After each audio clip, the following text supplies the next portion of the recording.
Your biggest opponent isn't standing across from you. It isn't your competition. It isn't your circumstances. It isn't your past. It's your own thinking. The voice in your head that whispers doubt before you even take the shot. The voice that tells you you're not ready, not talented enough, not built for this level. That voice is poison. And every time you listen to it, you drink it. Success doesn't get destroyed overnight. It gets poisoned slowly. One negative thought at a time. One excuse at a time. One moment of hesitation at a time. You say, maybe I'll start tomorrow. You say, what if I fail? You say, I'm just not like them. And without realizing it, you are sabotaging the very future you claim you want. Negative self-talk silently sabotages performance before effort even begins.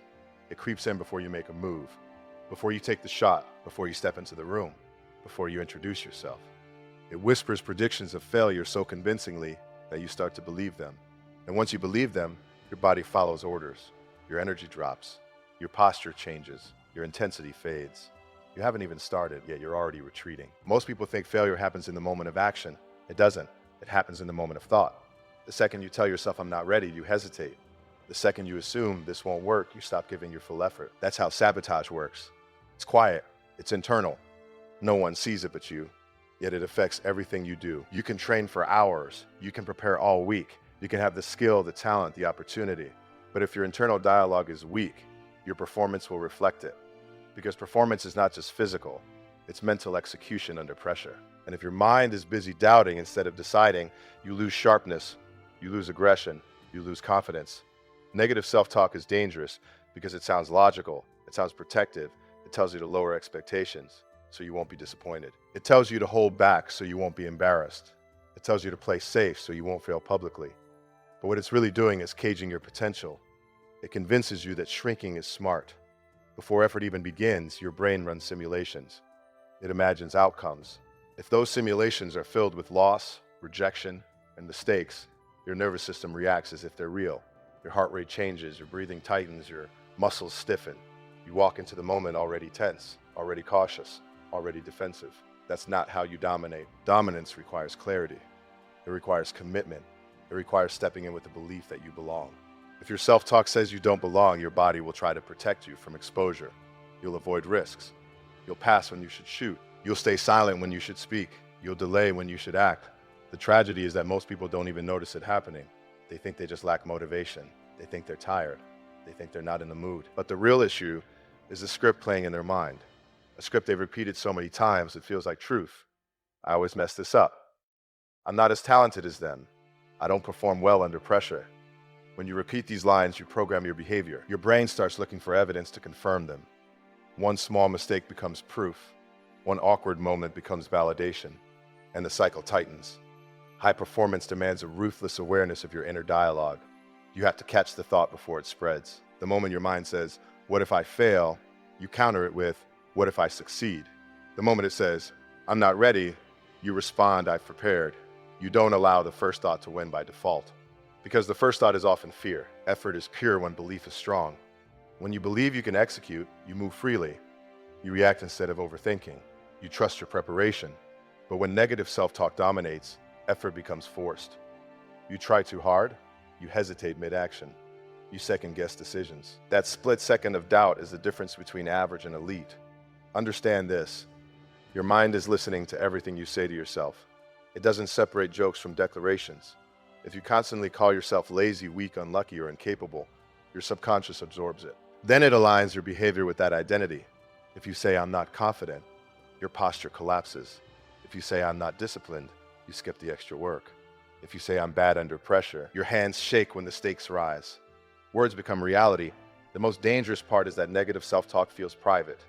No one else hears it, no one else corrects it. But it shapes how you show up. It determines the intensity of your first step. And the first step sets the tone. When you walk into any arena, business, sports, academics, life, you are carrying a narrative.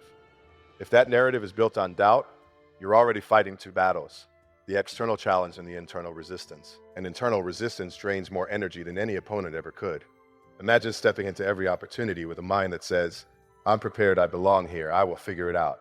That mindset doesn't guarantee perfection, it guarantees commitment, it guarantees full effort. And full effort changes outcomes. Negative self-talk doesn't just reduce performance, it reduces courage. It makes you avoid opportunities that could elevate you. It convinces you to stay comfortable. It tells you not to try because trying risks failure, but refusing to try guarantees stagnation. The key is discipline of thought. Just like you train your body, you train your language.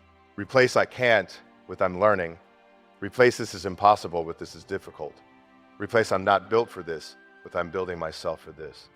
Small shifts create powerful momentum. Performance begins long before action. It begins in the quiet conversation you have with yourself when no one is watching. Control that conversation, and you control the intensity of your effort. Control that effort, and you control your growth. Your mindset determines whether pressure becomes fuel or poison. Pressure is not the enemy. It is constant. It shows up when expectations rise, when the lights get brighter, when the stakes get higher.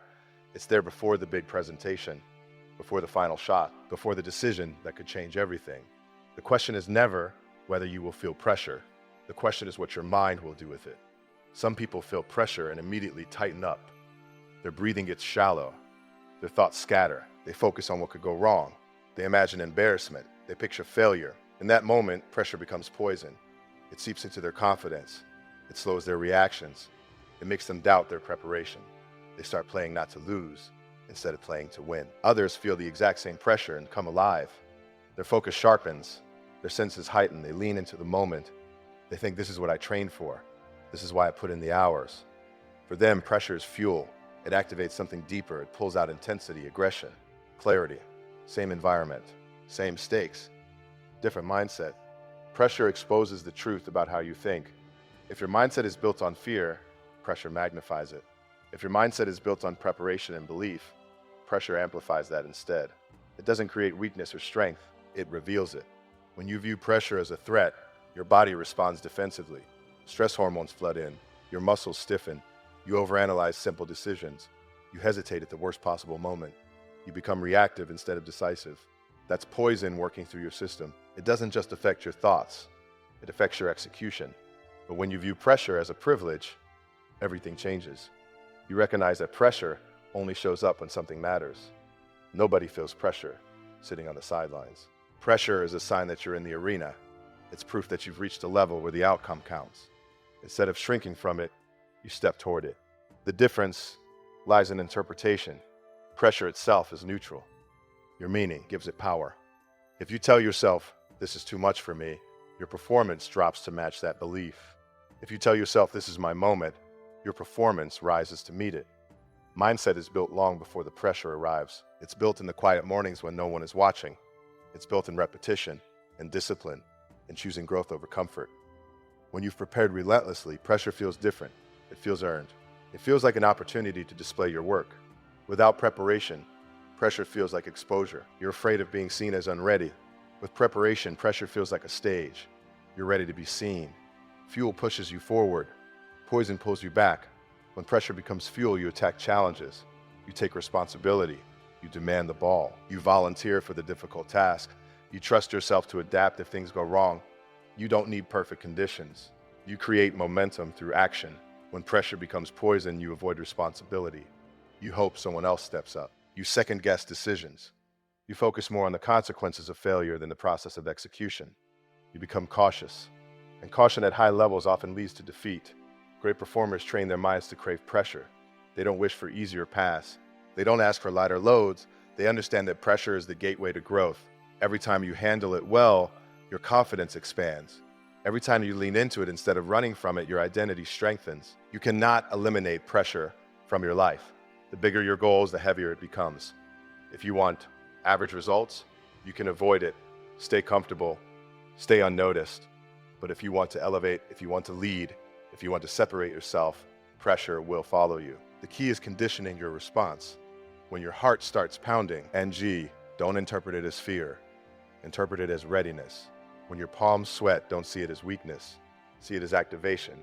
Your body is preparing you for performance. Your mind decides whether that preparation is a gift or a threat. Language matters. Instead of saying, "I'm nervous," say, "I'm ready." Instead of saying, "I hope I don't mess up," say, "I'm prepared to execute." Small mental shifts redirect your energy. They turn anxiety into intensity. Pressure tests identity. If you see yourself as fragile, you'll break under it. If you see yourself as resilient, you'll bend and respond. Identity drives behavior. Behavior drives results. The next time you feel pressure building, pause. Recognize it, accept it, then choose your interpretation. Remind yourself of the work you've put in. Remind yourself of the obstacles you've already overcome. Remind yourself that growth only happens at the edge of discomfort. Pressure is not designed to destroy you, it's designed to refine you. Like fire to steel, it strengthens what is solid and exposes what is weak. If your mindset is disciplined, pressure sharpens you. If your mindset is fragile, pressure consumes you. Every high-stakes moment is asking the same question. Will you convert this into fuel, or will you let it turn into poison? Success accelerates the moment you eliminate doubt-driven thinking. Doubt is subtle.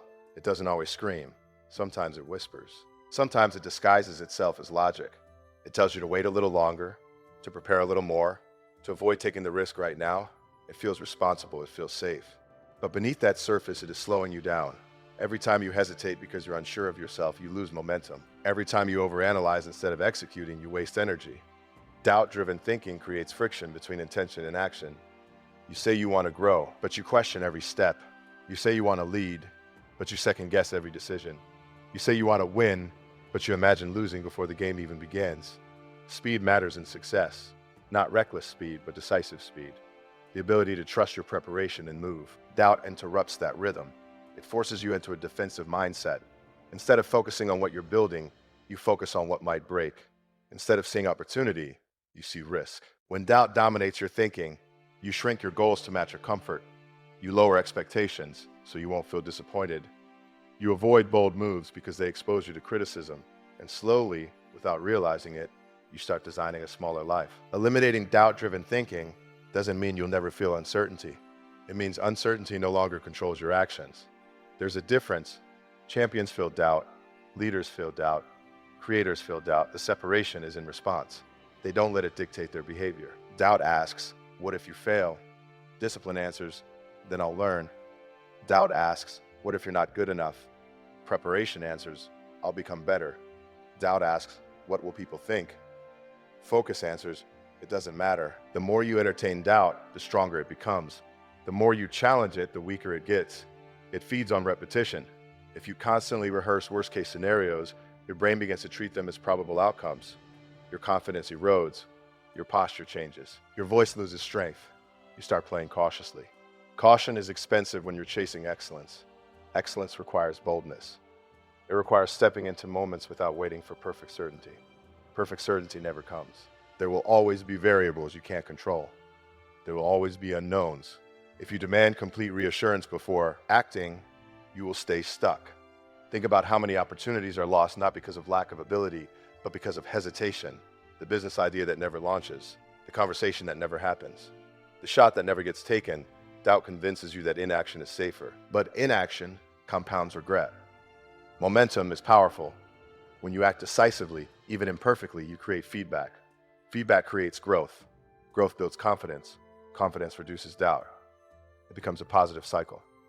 But if you allow doubt to stop you at the start, you never enter the cycle. Your mind must be trained to default to action. When faced with a challenge, your first instinct should not be retreat. It should be engagement. That shift requires discipline. You have to catch yourself when you start spiraling into overthinking.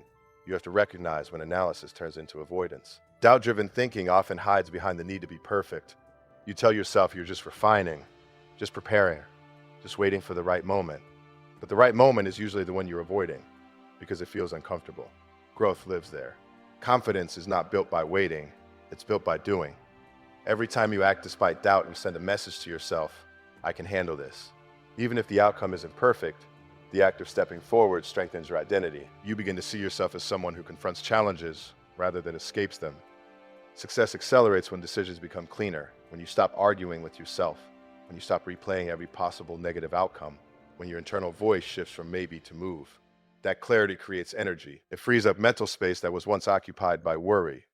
Imagine the difference between someone who spends hours questioning their abilities and someone who spends those hours improving them. Ni drains energy internally. The other invests energy externally. Over time, that difference compounds. Eliminating doubt-driven thinking also sharpens resilience. When setbacks happen, you don't interpret them as confirmation of inadequacy. You interpret them as data. You adjust. You refine. You continue. Doubt says, this proves you're not capable. Growth says, this shows you where to improve. Your progress is directly tied to the quality of your thoughts. If your thoughts are rooted in fear, your actions will reflect caution. If your thoughts are rooted in belief and commitment, your actions will reflect power. The moment you decide that doubt no longer gets to vote on your decisions, your trajectory changes.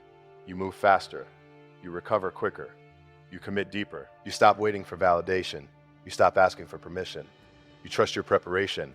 You trust your ability to adapt. You trust your hunger to improve. And once doubt no longer drives your thinking, you stop living in hypothetical failure and start building tangible success.